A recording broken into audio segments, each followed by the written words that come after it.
Beyefendi.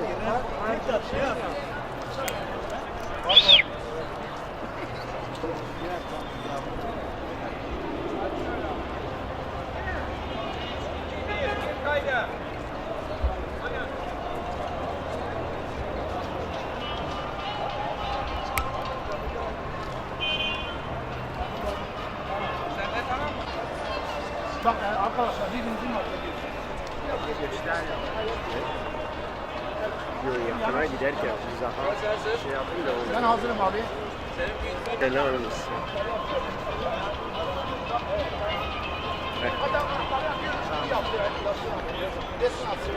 Belki şeker